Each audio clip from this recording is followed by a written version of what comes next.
కేజ్రీవాల్కు court తాకీదు. ED ఫిర్యాదుపై స్పందించిన Delhi court 17న తమ ఎదుట హాజరు కావాలని ఆదేశాలు ఇచ్చినటువంటి వార్త ఒకటి చూస్తున్నాము.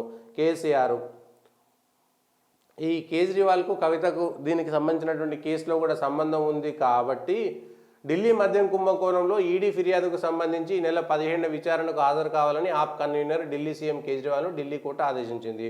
కుంభకోణంపై దర్యాప్తులో భాగంగా తాము పంపిన సమన్లకు కేజ్రీవాల్ స్పందించడం లేదని ఈడీ నెల 3న కేజ్రీవాల్పై కోర్టులో ఫిర్యాదు చేసింది.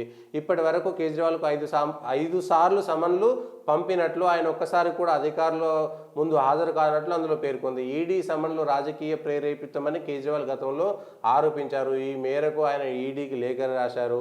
ఢిల్లీ కోర్టు ఆదేశాలను అధ్యయనం చేస్తున్నామని దీనిపై న్యాయపరంగా వెళ్తాను ఆపంటుంది. ఈడీ అదుపులో ఉన్నటువంటి జార్ఖండ్ సీఎం హేమంత్ సోరెన్ రిమాండ్ను పీఎంఎల్ఏ ప్రత్యేక కోర్టులో 5 రోజులు పొడిగించింది.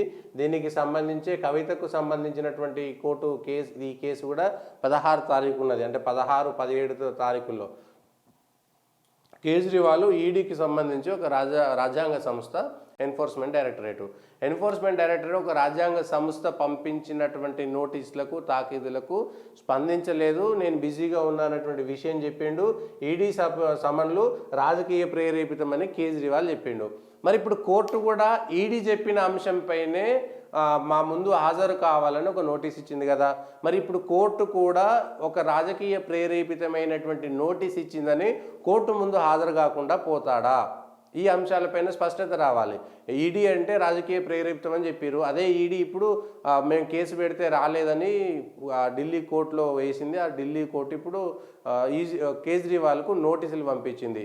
ఎన్ఫోర్స్మెంట్ డైరెక్టరేటు రాజకీయ ప్రేరేపితం అని పోలేదు కాబట్టి ఎన్ఫోర్స్మెంట్ డైరెక్టరేటే కోర్టుకు చెబితే ఆ కోర్టు ఇప్పుడు ఈయనకు రూలింగ్ ఇచ్చింది కాబట్టి కోర్టు చెప్పింది కూడా తప్పే అనేటువంటి విషయం కేజ్రీవాల్ అంటాడా?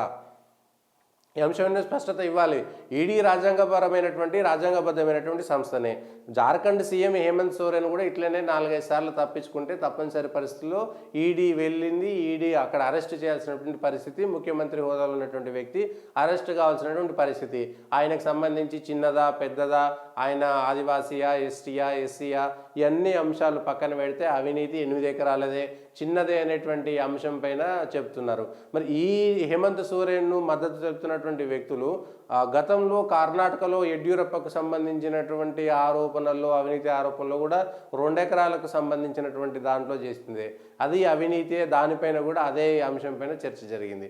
ఇప్పుడు ఎవరు అవినీతి చేసినా దానికి సంబంధించింది ఒప్పుకోవాలి. అయితే బీజేపీ వాళ్ళు చేయలేదంటే బీజేపీ వాళ్ళు పలానా చోట అవినీతి చేశారనేటువంటిది ఆరోపణలు చేసి ఎన్ఫోర్స్మెంట్ డైరెక్టరేట్కో సిబిఐకో దానికి సంబంధించినటువంటి ఏవైతే సపోర్టింగ్ డాక్యుమెంట్స్ ఉంటాయో అవన్నీ కూడా ఇచ్చి ఆధారాలతో సహా ఈడీకి ఇవ్వచ్చు, ఫిర్యాదు చేయొచ్చు. అప్పుడు కూడా ఈడీ స్పందించకపోతే ప్రజల్లో పెట్టచ్చు, ఇక్కడ మేము ఇది చేసినాం అనేటువంటి అంశం పైన.